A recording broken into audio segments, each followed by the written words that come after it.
Chapter 9.1, Day 1, we're looking at right triangle trigonometry. So consider a right triangle that has an acute angle. This is theta, so this is the Greek letter theta.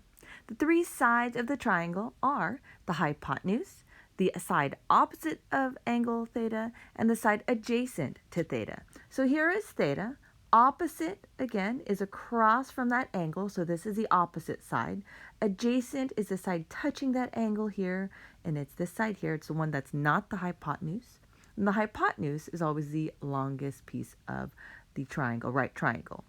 So again, the hypotenuse is always opposite the right angle. So we talked about ratios in the previous lesson. So ratios of a right triangle side lengths are used to define the 6 trigonometric functions.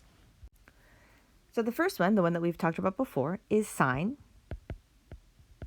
Then we have cosine. Then we have tangent.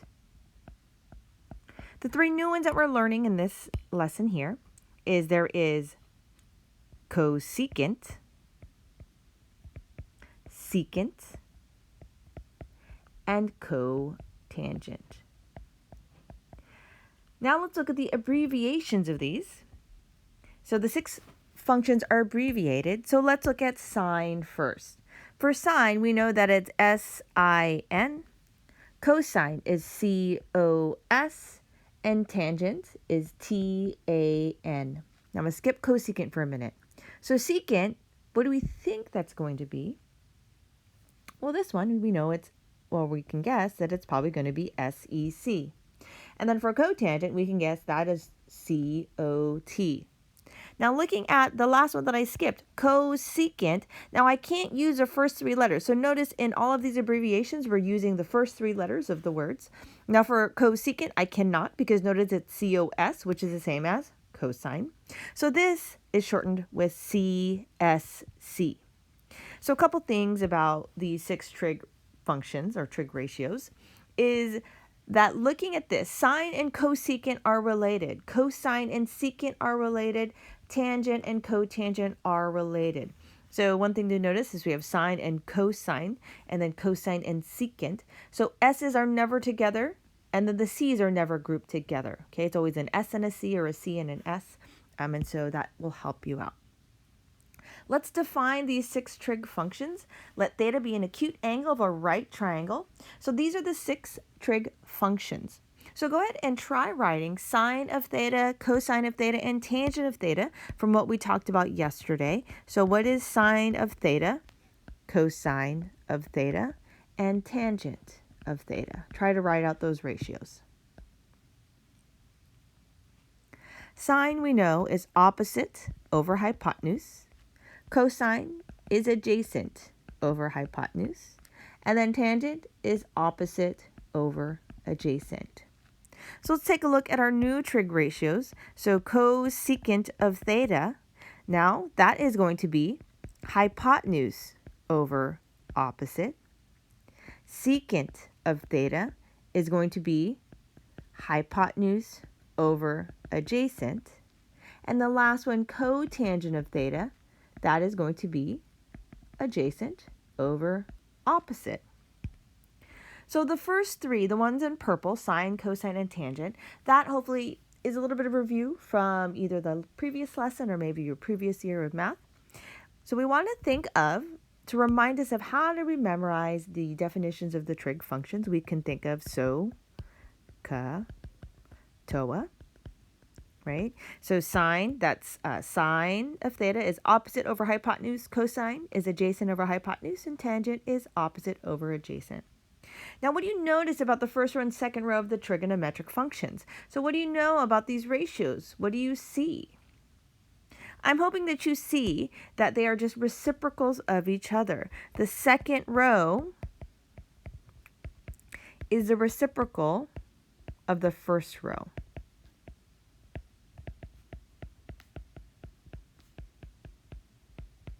So we can rewrite the ratios as follows. So cosecant of theta, we can write that as 1 over sine of theta. Then we have secant of theta, that is going to be 1 over cosine of theta. Then we have cotangent of theta, we can rewrite that as 1 over tangent of theta.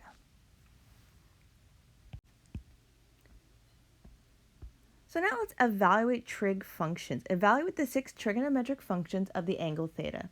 So previously we were looking at both angles. In this case now we're only going to look at the one angle.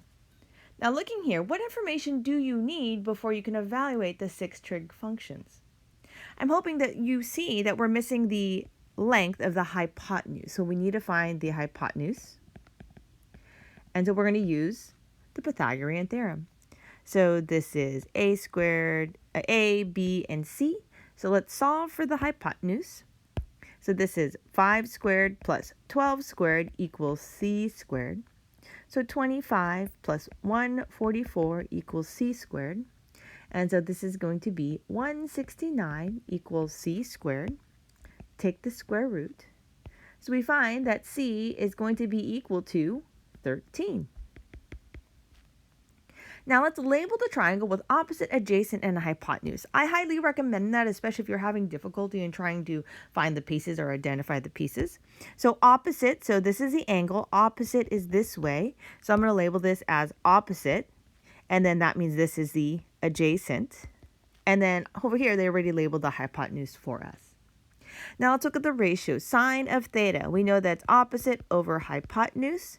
So that is going to be 12 over 13. Cosine is going to be adjacent over hypotenuse. So that is going to be 5 over 13. And then tangent of theta is opposite over adjacent. So here is opposite, which is 12. Adjacent is right beside that angle there, and it's not the hypotenuse. So therefore, this is 12 over 5. Now, cosecant of theta. Now, all that is, it's the reciprocal. It's going to be hypotenuse over opposite, so you just flip it. It's 13 over 12. And then secant of theta, it's hypotenuse over the adjacent, which is 13 over 5.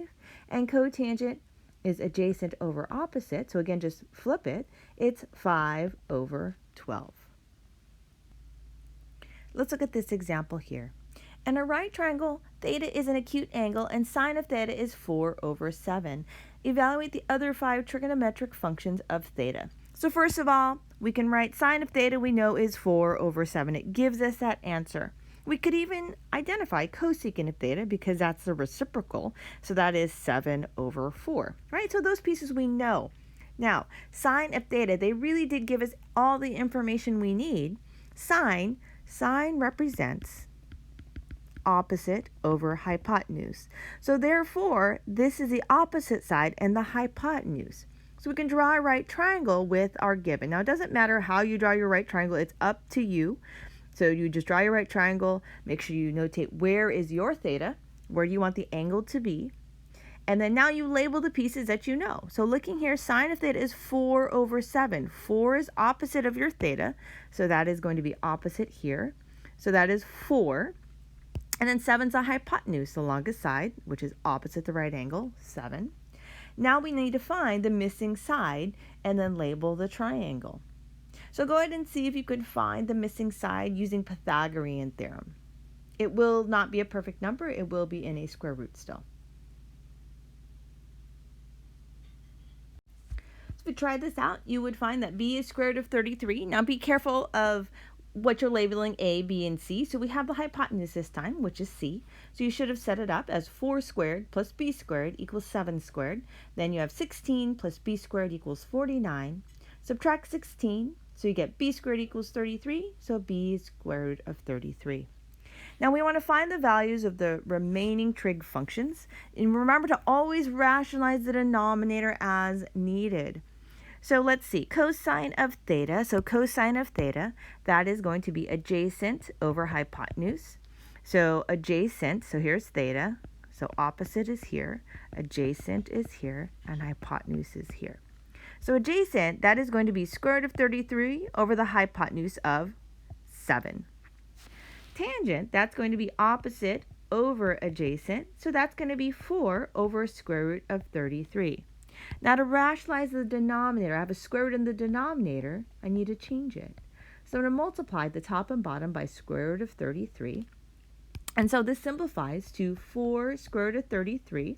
Now, if you have square root of 33 times square root of 33, you can look at that as square root of 33 squared. So the square root disappears. And so this is just 4 root 33 over 33.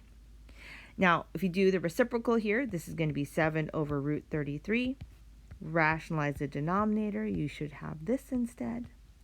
And then for cotangent, that's just square root of 33 over 4. So I would take this one before you do this information here. I would take this one because it's a lot simpler. You don't have to do a lot of work for that.